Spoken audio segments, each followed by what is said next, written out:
Welcome back to my channel. दोस्तों, आज मैं आपके लिए एक और डिफरेंट साइफाई मूवी लेकर आया हूँ जिसकी कहानी आपका दिमाग घुमा देगी, क्योंकि इस कहानी में एलेक्स बहुत ही एडवांस 4 डायमेंशंस के एलियन से गलती से कांटेक्ट कर बैठता है। उसके बाद एलेक्स के साथ बहुत अजीब होने लगता है। वो अपने आप को अपने सामने मरा हुआ देखता है और भी बहुत कुछ। और ये एलियन या दूसरी अनजान दुनिया के लोग जमीन के लोगों की जिंदगियों में इंटरफेयर करना चाहते हैं, उन्हें बदलना चाहते हैं, लेकिन जब तक इंसान न चाहें वो बेबस थे। इसलिए अब वो इंसानों को ही यूज करने वाले थे कि वो इंसानों के जरिए इंसानों की जिंदगियों को कंट्रोल कर सकें। तो क्या एलेक्स इस मुसीबत से बच पाएगा? क्या इंसान एलियन से जान छुड़ा पाएंगे या एलियन इस दुनिया पर कब्जा कर लेंगे? ये सब जानने के लिए आपको इस कहानी को आखिर तक सुनना होगा। अगर आपको मेरी वीडियोस पसंद आ रही हैं तो लाइक और कमेंट करके जरूर बताएं और सब्सक्राइब वाला बटन भी दबा दें। मूवी शुरू होती है तो हम देखते हैं कि कुछ साइंटिस्ट को एक अजीब व गरीब एलियन डिवाइस मिलता है जो कि किसी दूसरी डायमेंशन से है। एक ऐसा डायमेंशन जहां टाइम और रियलिटी काफी अलग तरह से काम करते हैं। हमारी दुनिया से वो काफी ज्यादा डिफरेंट है। उनका ख्याल था कि इस एलियन डायमेंशन को समझकर जमीन को वर्ल्ड वॉर 3 में खत्म होने से बचाया जा सकता है। जहां हम एलेक्स को देखते हैं। एलेक्स अपने घर आता है, मगर घर पहुंचकर उसे पता चलता है कि उसका एक और वर्जन होता है जो जमीन पर मरा पड़ा होता है और उसके साथ एक पैकेट पड़ा था। एलेक्स ये देखकर घबरा जाता है और पैकेट खोलता है। उसके अंदर से एक यूएसबी ड्राइव निकलती है।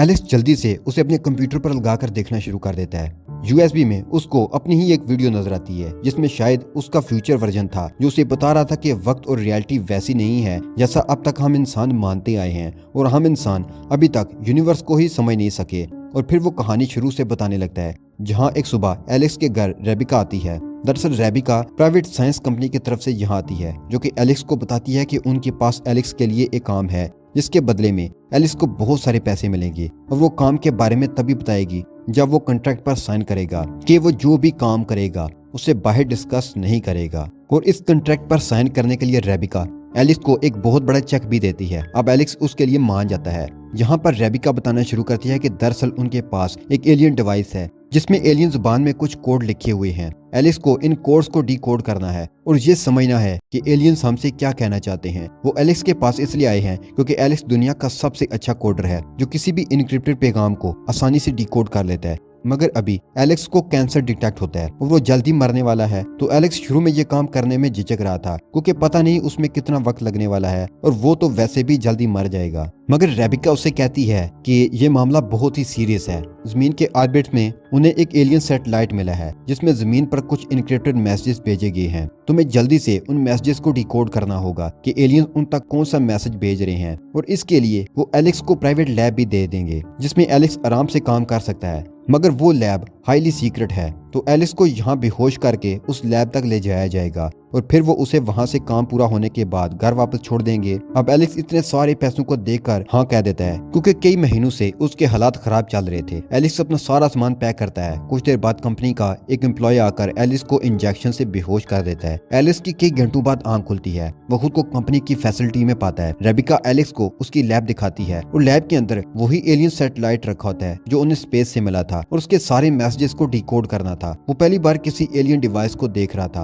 वो काफी एक्साइटेड था कि वो एलियंस की पहेली को सॉल्व करेगा और जल्द ही एलेक्स इसे डिकोड करने पर लग जाता है। वो सारे कोड्स को कंप्यूटर पर डालकर उन्हें सॉल्व करने की कोशिश कर रहा था। 5 वीक्स गुजर जाते हैं। एलेक्स 5 हफ्तों से इस लैब से निकला तक नहीं था। रेबिका एलेक्स को कहती है कि तुम्हें इस काम में इतना वक्त हो गया है कि उसे वक्त का भी ख्याल नहीं है, तो उसे बाहर निकलकर किसी से बात करनी चाहिए, वरना ऐसे तो उसकी दिमागी हालत बिगड़ने लगेगी। मगर एलेक्स पर सिर्फ उस एलियन कोड को डिकोड करने का बोझ सवार था और वो आने वाले कई वक्तों तक उस पर रिसर्च करता रहता है। उसकी डेली रूटीन एक जैसी ही होती है। अब तो उसे वक्त का भी अंदाजा नहीं था कि उसे यहाँ आए हुए कितने दिन हो चुके हैं और अब आहिस्ता आहिस्ता उसे अपनी जिंदगी में और भी लोग दिखाई देने लगते हैं। मगर एलेक्स इन सब को इग्नोर करके अपने काम में लगा रहता है। एक दिन उसे अपने बेड पर किसी और कोडर के बनाए निशान मिलते हैं और यहीं से एलेक्स को आइडिया आता है और वो एक न्यू सॉफ्टवेयर बनाने लगता है जिससे वो इस एलियन कोड को समझने में कामयाब हो सकेगा। फाइनली एलेक्स अपने इस न्यू प्रोग्राम से किसी हद तक एलियन कोड को डिकोड कर लेता है। हालांकि वो उसे पूरी तरह से समझ नहीं पाया था, मगर जितना उसने इसे समझा उससे बहुत ही हैरानी वाली बात पता चलती है। एलेक्स यहाँ से रेबिका को बताता है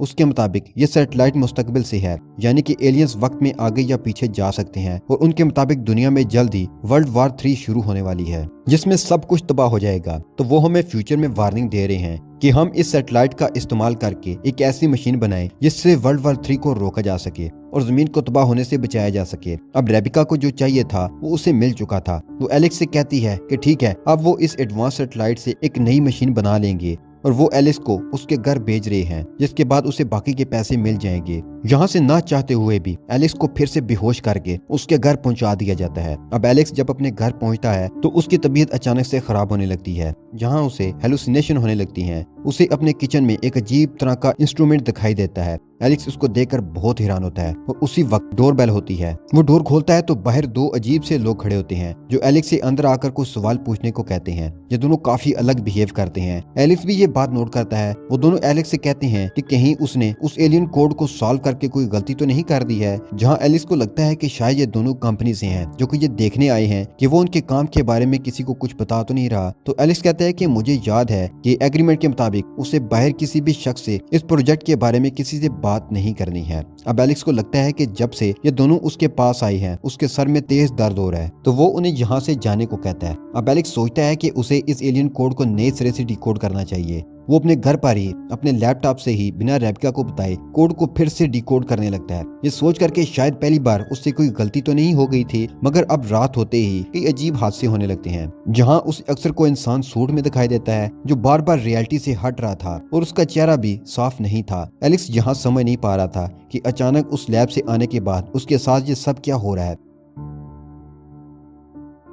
सुबह होते ही रेबिका फिर से एलेक्स से मिलने आती है। एलेक्स रेबिका को सब बताता है कि उसके साथ क्या हो रहा है और कल दो अजीब आदमी उससे मिलने आए थे। क्या वो उस कंपनी से थे? रेबिका कहती है कि उसकी कंपनी से उससे मिलने कोई भी नहीं आया और एलेक्स को चूंकि कैंसर है तो उसे इस सब का वहम हो रहा है। जहाँ से एलेक्स आगे कहता है कि उसने घर आने पर भी उस एलियन सैटेलाइट के डाटा को डिकोड करने का फैसला किया है और उससे उसको पता चला कि जो एलियंस उनसे राब्ता कर रहे हैं वो 4 डायमेंशन से हैं। ऐसा डायमेंशन जहाँ वक्त अलग तरीके से काम करता है, इसलिए वो इस मैसेज को फ्यूचर से यहाँ पास्ट में भेज पाए हैं। रेबिका एलेक्स से कहती है कि तुम्हें अब उस मैसेज को और डिकोड करने की जरूरत नहीं है और उसे यहीं रुक जाना चाहिए। एलेक्स एक और वर्जन में अपनी बॉडी को दफना देता है और फिर आगे की रिकॉर्डिंग देखने लगता है जिसमें उसका फ्यूचर वर्जन बता रहा था। क्योंकि रेबिका ने प्रोजेक्ट पर आगे काम करने से रोक दिया था तो उसने खुद से आगे जाने की सोची और खुद से पहले जो उस लैब में काम करती थी उस कोडर का एड्रेस निकालकर उससे मिलने पहुंचा। उस लड़की का नाम बेथ था। जहां एलेक्स उसे सब बताता है कि मैंने तुम्हारे बेड पर से निशानात देखे थे और वहां से आने के बाद उसे अजीब तरह के वहम हो रहे हैं। क्या उसके साथ भी यही हुआ है? पर बेथ तो उससे बात करने को भी तैयार नहीं थी। उसने भी कंपनी से कॉन्ट्रैक्ट किया था कि वो प्रोजेक्ट के बारे में किसी से भी बात नहीं करेगी। मगर एलेक्स बाहर से ही कहने लगता है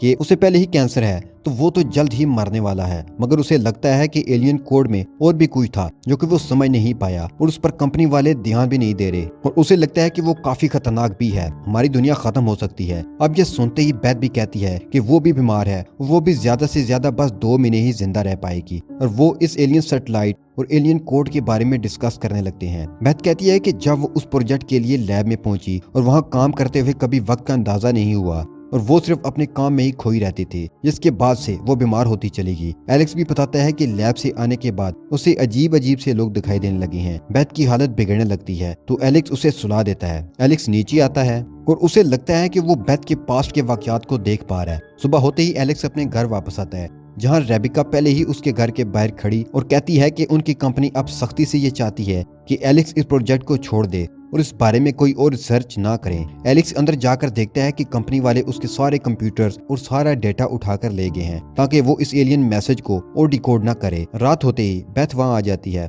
और एलेक्स से कहती है कि जब उसने दोबारा से इस एलियन कोड को सॉल्व किया तो उसे कुछ अलग ही पता चला। वो अपनी रिसर्च भी एलेक्स को दिखाती है जिससे उन्हें पता चलता है कि जो सैटेलाइट उन्होंने लैब में देखा था और प्राइवेट कंपनी वाले जिस सैटेलाइट की मदद से एक नई मशीन बना रहे हैं वो इतनी पावरफुल होने वाली है कि वो पूरे प्लेनेट को तबाह कर सके। और यहाँ से एलेक्स को एहसास होता है कि शायद उसने इस एलियन कोड को गलत समझ लिया था। उसे लगा था कि वो सैटेलाइट वर्ल्ड वॉर 3 को रोकने के लिए भेजी गई है, मगर शायद उसी की वजह से वर्ल्ड वॉर 3 शुरू होगी जिसके बाद पूरी दुनिया एक न्यूक्लियर जंग में तबाह हो जाएगी। मगर कंपनी ने पहले ही सैटेलाइट की मदद से वो मशीन बना ली है। अब सुबह होते ही रेबिका एलेक्स के घर आती है और कहती है कि एलेक्स और बेथ को कोई वहम नहीं हो रहे हैं। जो कुछ उन्हें दिखाई दे रहा है वो आसपास के स्पेस टाइम के बिखरने की वजह से हो रहा है, इसलिए वो अपने माजी और फ्यूचर के वाकयात को देख पा रहे हैं और ये सब कुछ उनके उस सैटेलाइट के पास जाने से हुआ है। और वो कहती है कि मजीद इंफॉर्मेशन जानने के लिए उन्हें मिलर नाम के एक आदमी के पास जाना होगा, मगर उसे लग रहा है कि कंपनी वाले उसका पीछा कर रहे हैं,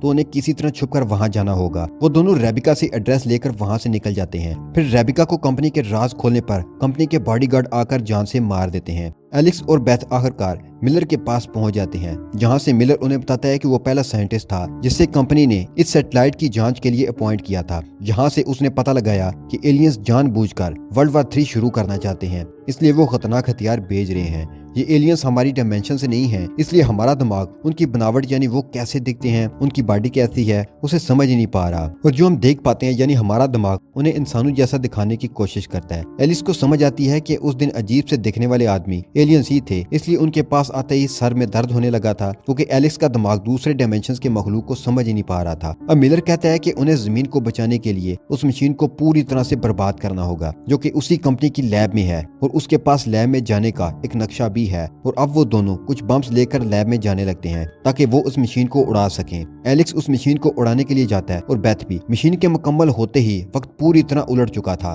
बेथ जब भी उस सैटेलाइट के पास उसे उड़ाने की सोचती, वो खुद को फिर से कुछ सेकंड पहले के वक्त में पाती, यानी वो चाहकर भी उस सैटेलाइट को तबाह नहीं कर सकती, या फिर एलियन उसे कभी करने ही नहीं देंगे। एलेक्स को मशीन तबाह करने से पहले ही एक एलियन अपने साथ फोर्थ डायमेंशन में ले जाता है, क्योंकि एलेक्स का दिमाग इस डायमेंशन में कभी आया ही नहीं, इसलिए यहाँ जो कुछ भी हो रहा था एलिस का दिमाग उसे अपने हिसाब से दिखाता है। यहाँ वो एलियन कहता है कि वो बस देखना चाहते थे कि इंसान थर्ड डायमेंशन में कैसे रहते हैं, कैसे वो अपना पूरा वक्त एक लीनियर टाइमलाइन में गुजार देते हैं, जहाँ उन्हें मुस्तकबिल का कुछ भी पता नहीं होता। उनका सारा वक्त मुस्तकबिल की फिक्र में गुजर जाता है, जहाँ उनके इस फोर्थ डायमेंशन में सिर्फ उसी पल में जीते हैं और उन्हें पास्ट और फ्यूचर का कुछ भी नहीं पता होता, बल्कि हम लोग फोर्थ डायमेंशन में सिर्फ उसी पल में जीते हैं और हमें पास्ट और फ्यूचर का पहले ही पता होता है, जहाँ वो कभी भी किसी भी टाइम लाइन में जा सकते हैं। एलेक्स कहता है कि वो देखना चाहते हैं कि अगर वो एलिस को वक्त में पीछे भेज दें तो वो क्या बदलना चाहेगा, ये जानते हुए भी कि वो एलियंस को हरा नहीं सकता। अब एलेक्स खुद को कई महीने पहले पाता है, जहां उसका पास्ट वर्जन घर से बाहर गया था। यहाँ वो अपने पास्ट वर्जन के लिए वीडियो बनाने लगता है, और चूंकि वो अभी भी दूसरी डायमेंशन से आया था तो वो रेडिएशन से मारा जाता है। यही सीन हमने कहानी के शुरू में देखा था। अब एलेक्स वीडियो में कहता है कि काश वो कंपनी के कहने पर भी उस एलियन कोड को डिकोड करने नहीं जाता, क्योंकि वो कुछ भी करके एलियन को हरा नहीं सकते, और इसीलिए उसे ये सब बुलाकर बेथ से मिलने जाना चाहिए, ताकि इस बार वो अपनी बची हुई जिंदगी बेथ के साथ एंजॉय कर सके, क्योंकि एलियंस जो पहले ही हमसे बहुत पावरफुल हैं कि वो जो चाहेंगे वो तो होकर ही रहेगा। और इसी डार्क एंडिंग के साथ कहानी खत्म हो जाती है।